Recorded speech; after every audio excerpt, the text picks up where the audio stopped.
ग्राहकांची गर्दी होतीये। मात्र मुसळधार पावसामुळे झेंडू उत्पादक शेतकऱ्यांचं मोठं नुकसान झालंय।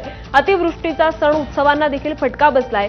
अतिवृष्टीमुळे झेंडू फुलाचं मोठ्या प्रमाणावर नुकसान झालंय। परिणामी झेंडूच्या फुलांची आवक घटलीये। दसऱ्याच्या तोंडावर झेंडूच्या फुलांचे भाव गगनाला भिडलेत। ऐन दसऱ्यात झेंडूला मोठी मागणी असूनही शेतकऱ्यांच्या पदरी मात्र निराशा आली आहे।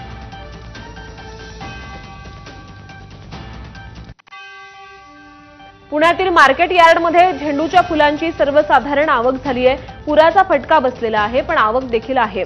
झेंडू फुलांच्या किमतीत मागच्या वर्षापेक्षा यंदा 10 रुपयांनी वाढ झाली आहे। घाऊक बाजारात झेंडू 70 रुपये ते 80 रुपये किलोनं विकला जातोय। आणि या संदर्भात आपल्या प्रतिनिधी शिवानी पांढरे यांच्यासोबत आपण अधिक चर्चा करूयात। शिवानी, आपण बघतो दसऱ्याला नेहमीच झेंडूच्या फुलांची मोठी मागणी असते, परंतु यावर्षी मात्र चित्र काहीसं वेगळं आहे।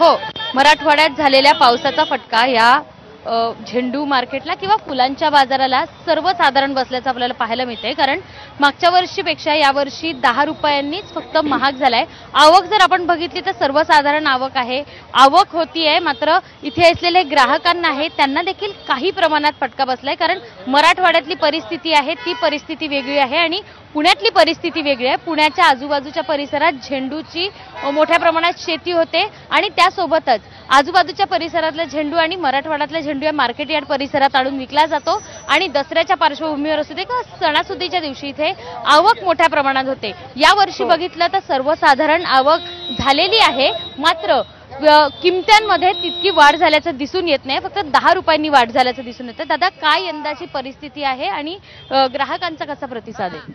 यावेळेस म्हणजे असं झालंय की पूर परिस्थितीमुळे जरा मालाची आवक असं वाटत होतं की कमी येईल, पण बऱ्यापैकी आलेले आहे। का तर मराठवाड्यातच फक्त पाऊस झालेला आहे, त्यामुळे आता माल पण आलेला आहे। गेल्या वर्षीपेक्षा आपले 10 ते 20% आपल्या रेट फक्त वाढलेला आहे, पण माल बऱ्यापैकी व्यवस्थित आले। मराठवाड्यात पूर आलाय, त्याचा कुठेतरी फटका काही जाणवतोय? काय परिस्थिती? त्याचा फटका जाणवतोय। गेल्या वर्षी ह्याचा बाजार आपला कमीत कमी 20% एक्स्ट्रा होता, पण त्या मालामुळे 20% कमी होता। या आता पूर परिस्थितीमुळे आपला माल 20% जास्त झालाय। पण जर बघितलं तर श्रुती, मार्केट यार्ड परिसरात सगळ्या ठिकाणी हा जो बाजार आहे फुलांचा बाजार तो बहरला आहे।